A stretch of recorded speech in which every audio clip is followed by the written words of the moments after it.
नए का स्वागत है। स्टूडेंट, आज अपन बात करने वाले हैं मानव जनन के अंदर सहायक जनन नलिकाओं के बारे में। देखिए स्टूडेंट, पिछले वीडियो में अपन ने बात की थी जो पुरुष जनन अंग होते हैं वो बेसिकली क्या होते हैं, और उसमें अपन ने बात की थी विसरण के बारे में। इस वीडियो में अपन बात करेंगे बेटा सहायक जनन जो नलिकाएं होती हैं, अपन बोल सकते हैं द्वितीयक लैंगिक अंग जो होते हैं वो कौन कौन से होते हैं, उनका कार्य क्या क्या होता है। उसमें सबसे पहले अपन लोग पढ़ने वाले हैं सहायक जनक नलिकाओं में वृक्षण जालिकाओं के बारे में। देखिए स्टूडेंट, अपन लोग सभी जानते हैं कि जो आपका वृक्षण है, तो स्टूडेंट अपन लोग जानते हैं कि जो वृक्षण होता है, इस वृक्षण के अंदर कुछ क्या पाए जाते हैं, कक्ष पाए जाते हैं। क्या पाए जाते हैं बेटा? कक्ष। और इन कक्ष को अपन लोग क्या बोलते हैं? वृक्षण पालिकाएं। क्या बोलते हैं? वृक्षण पालिकाएं। और इन वृक्षण पालिकाओं में कुछ ट्यूब्यूल्स आपको देखने को मिलती है, कुछ नलिकाएं आपको देखने को मिलती है, जिन्हें अपन लोग क्या बोलते हैं? शुक्रजनक नलिका। क्या बोलते हैं बेटा? शुक्रजनक नलिका। और इनकी संख्या कितनी होती है? इनकी संख्या 1 से 3 तक होती है। तो स्टूडेंट, यहाँ पर जो शुक्रजनक नलिकाएं जो होती हैं, या अपन बोल सकते हैं जो सेमिनिफेरस ट्यूब्यूल्स होती हैं, ये क्या करती हैं? ये आपकी, तो स्टूडेंट ये क्या करती है? ये जो कक्ष है उससे बाहर की ओर निकलकर एक जाल रूपी संरचना का निर्माण करते हैं। किसका निर्माण करते हैं? ये जाल रूपी संरचना का निर्माण करेंगे। तो यहाँ पर आप लोग इस डायग्राम में देख सकते हो कि यहाँ पर जो ये आपकी ये जो क्या है स्टूडेंट, शुक्रजनक नलिकाएं हैं। ये क्या है? शुक्रजनक नलिका। ये बाहर की ओर निकलकर यहां पर एक क्या बना रही है? एक जाल बना रही है। इसी जाल को बेटा क्या बोलते हैं? इसी जाल को अपन लोग बोलते हैं वृक्षण जालिका। क्या बोलते हैं स्टूडेंट? वृक्षण जालिका। तो स्टूडेंट, वृक्षण जालिका होती क्या है? वृक्षण जालिकाएं हैं जब शुक्रजनक नलिकाएं आपस में मिलकर एक क्या बनाती है? जाल रूपी संरचना का निर्माण करती है। उसे अपन क्या बोलते हैं बेटा? विसरण जालिका बोलते हैं। क्या बोलते हैं? विसरण जालिका, या इसे इंग्लिश में कहा जाता है रिटी टेस्टिस। क्या कहा जाता है बेटा? रिटी टेस्टिस या विसरण जालिका। अब क्या होता है? ये जो वृक्षण जालिकाएं होती हैं, इन वृक्षण जालिकाओं से फिर आगे की तरफ आपको छोटी छोटी ट्यूब्यूल्स देखने को मिलती है। तो बेसिकली इस वृक्षण जालिका से जो ये आगे की ओर निकलने वाली जो छोटी छोटी ट्यूब्यूल्स होती हैं, इन्हें अपन बेटा क्या बोलते हैं?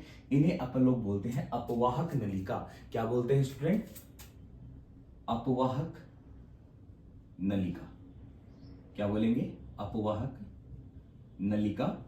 और ये जो अपवाहक नलिका होती है, इसका दूसरा नाम और होता है, इसे अपन लोग बोलते हैं वासा इफ्रेंसिया। क्या बोलते हैं स्टूडेंट? वासा इफ्रेंसिया। तो यहां पर वृक्षण जालिकाएं जो होती हैं वो फिर आगे की तरफ किसमें खुलती है? छोटी छोटी नलिकाओं में खुलती है, जिन्हें अपन लोग क्या बोलते हैं बेटा? अपवाहक नलिका, या अपन इसे क्या बोलते हैं? वासा इफ्रेंसिया। इनकी संख्या कितनी होती है बेटा? इनकी संख्या होती है 15 से 20। और ये भी कैसी होती है? बेसिकली बेटा ये कुंडलित ही होती है। ठीक है स्टूडेंट, तो ये आपका क्या होता है? यहां पर वृक्षण जालिका और किसके बारे में बात कर लिया अपन ने? अपवाहक नलिकाओं के बारे में बात कर ली है। अब स्टूडेंट, जो ये अपवाहक नलिकाएं होती हैं वो फिर किसमें खुलती है? तो वृक्षण जालिकाएं खुल गई किसमें? अपवाहक नलिकाओं में। और अब जो ये अपवाहक नलिका है वो फिर आगे किसमें खुलती है बेटा? ये खुलती है अधिवृषण में। किसमें खुलती है? अधिवृषण। तो स्टूडेंट, अब अपन बात करेंगे किसके बारे में? अधिवृषण के बारे में। ओके स्टूडेंट, तो स्टूडेंट अब अपन बात करेंगे किसके बारे में? अधिवृषण के बारे में। ठीक है स्टूडेंट, अधिवृषण या एपिडिडाइमिस, ठीक है, किसे कहते हैं अपन? क्या होता है कि जो वृक्षण है, क्या है? जो मनुष्य में पाए जाने वाला जो वृक्षण है, इसकी पश्च सतह, कौन सी सतह बेटा? पश्च सतह। तो वृक्षण की जो पश्च सतह होती है उसके अंदर आपको क्या देखने को मिलता है? तो वृक्षण की जो पश्च सतह है वहां पर एक अत्यधिक कुंडलित रचना आपको देखने को मिलेगी। जो ट्यूब्यूल्स होती है, नलिकाएं जो होती हैं, उनकी क्या मिलती है आपको? एक कुंडलित संरचना आपको देखने को मिलती है, जिसे अपन लोग क्या बोलते हैं? जिसे अधिवृषण कहा जाता है। क्या कहा जाता है स्टूडेंट? अधिवृषण कहा जाता है। अब बात आती है कि जो अधिवृषण है बेसिकली, तो अपन कह सकते हैं कि अधिवृषण क्या होता है? शुक्रवाहिकाएं। ठीक है, जो आपकी वृक्षण होती है, इसके अंदर अगर अपन लोग देखें, वृक्षण के अंदर आपको क्या देखने को मिलता है? कुछ कक्ष आपको देखने को मिलते हैं, जिसे अपन लोग बोलते हैं वृक्षण पालिकाएं। और उन वृक्षण पालिकाओं के अंदर क्या निकलती? उन वृक्षण पालिकाओं में क्या पाई जाती है? शुक्रजनक नलिकाएं पाई जाती है। और ये जो शुक्रजनक नलिकाएं होती हैं वो फिर बाहर की तरफ किसमें खुलती है? वृक्षण जालिकाओं में खुलती है। वृक्षण जालिकाओं से फिर कौन सी नलिकाएं निकलती है? आपकी वासा इफ्रेंसिया निकलती है, जिसे अपन लोग अपवाहक नलिका भी बोलते हैं। अब जो ये अपवाहक नलिका जो होती है, ये आपकी क्या है, ये इसमें क्या है, इसमें ये है अपवाहक नलिका। क्या है ये बेटा? अपवाहक नलिका। अब जो ये अपवाहक नलिकाएं जो होती हैं वो फिर आगे किसमें खुलती है बेटा? ये आपकी खुलती है अधिवृषण में। किसमें खुलती है? अधिवृषण में। तो ये फिर आगे किसमें खुलती है? अधिवृषण में खुलती है। तो यहां पर क्या है कि शुक्रवाहिकाएं वृक्षण से निकलकर, कहां से निकलकर बेटा? वृक्षण से निकलकर वृक्षण की पश्च सतह, क्योंकि जो अधिवृषण होता है वो कहां से चिपका हुआ रहेगा? पश्च सतह से, यानी कि पीछे की तरफ आपका चिपका हुआ रहता है। पश्च सतह पर स्थित किसमें खुलती है बेटा? अधिवृषण में खुलती है। अधिवृषण की लंबाई यदि बात करें अपन लोग, तो अधिवृषण जो होता है वो एक कैसी रचना होती है? एक कुंडलित रचना होती है। तो अधिवृषण जो है वो एक कैसी संरचना है बेटा? कुंडलित संबलित नलिका युक्त संरचना होती है। और इसकी जो लंबाई है वो मनुष्य में कितनी होती है बेटा? 6 मीटर होती है। कितनी होती है बेटा?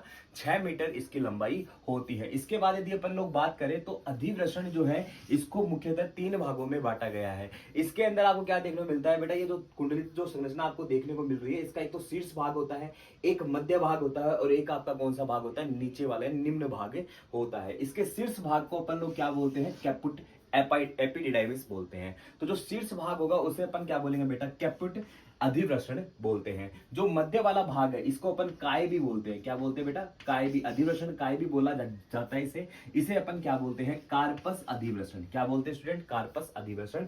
और जो तीसरा जो होता है इसे अपन लोग क्या बोलते हैं? कोड़ा अधिवृषण। जो कोड़ा अधिवृषण होता है वो कहां पाया जाता है? नीचे की तरफ आपको देखने को मिलता है। तो ये शीर्ष और चौड़ा भाग होता है जिसमें कौन खुलता है? सबसे इंपॉर्टेंट बात बेटा, कैपुट अधिवृषण में कौन खुलता है? तो जो शीर्ष भाग होता है, जो शीर्ष और चौड़ा भाग है, जिसे अपन लोग क्या बोल रहे हैं? कैपुट अधिवृषण बोल रहे हैं, उसके अंदर क्या खुलती है? शुक्र वाहिकाएं खुलती है। क्या खुलती है स्टूडेंट? शुक्र वाहिका, या इसे अपन लोग क्या बोलते हैं? अपवाहक नलिका। क्या बोलते हैं बेटा? अपवाहक नलिकाएं जो होती हैं वो किस में खुलती है? वो अधिवृषण में तो खुलती है, लेकिन अधिवृषण के कौन से भाग में? तो ये खुलती है बेटा किसके अंदर? कैपुट अधिवृषण में खुलती है। किसमें खुलती है बेटा? कैपुट अधिवृषण में खुलती है। फिर उसका जो बीच वाला भाग है उसे अपन क्या बोल देंगे? कार्पस अधिवृषण बोल देंगे, और जो नीचे वाला भाग होगा उसे कोड़ा अधिवृषण बोल देंगे। अब बेटा इसमें बात आती है कि जो अधिवृषण है उसका मुख्य कार्य क्या होता है, क्योंकि कई बार नीट एग्जाम के अंदर, चाहे आपका नीट एग्जाम हो चाहे आपका बोर्ड एग्जाम हो, अगर छोटे क्वेश्चन की बात की जाए तो बेटा यहां से आपका क्वेश्चन आ सकता है कि जो अधिवृषण होता है उसका कार्य क्या होता है। बेटा ये चीज बहुत इंपॉर्टेंट है, चाहे आप अभी इस चीज को इंपॉर्टेंट में डाल सकते हो, क्योंकि ये क्वेश्चन पहले पूछा जा चुका है कि जो अधिवृषण है उसका मुख्य कार्य क्या होता है। तो बेटा अधिवृषण का मुख्य कार्य होता है जो शुक्राणु बन चुके हैं, जो शुक्राणु वृक्षण में बन चुके हैं, उन शुक्राणुओं का संग्रहण करना। ऐसा नहीं है कि वृक्षण में शुक्राणु बन गए और सीधे ही कहां चले गए, वासा डिफरेंशिएशन होते हुए किसके अंदर आ गए? आपके शुक्राशय के अंदर आ गए। ऐसा नहीं होता। यहां पर क्या होता है कि जो वृक्षण होते हैं जब उनमें शुक्राणु बन जाते हैं तो शुक्राणु कुछ समय के लिए कहां पर रुके रहते हैं? कुछ समय के लिए अधिवृषण में रुके रहते हैं, लगभग 1 महीने तक भी आ जाता है। तो यहां पर क्या होता है? यहां पर शुक्राणुओं का क्या किया जाता है? संग्रहण किया जाता है। क्या किया जाता है स्टूडेंट? संग्रहण किया जाएगा, और यहीं पर इनका क्या होता है बेटा? परिपक्वन भी होता है। तो जो आपके शुक्राणु परिपक्व हो रहे हैं, जो मनुष्य के शुक्राणु परिपक्व होते हैं, वो बेटा कहां होते हैं? अधिवृषण में होते हैं। और इसके अलावा कुछ जंतु ऐसे भी होते हैं जिनमें अधिवृषण में कौन सा कार्य चलता है? योग्यता अर्जन का कार्य चलता है।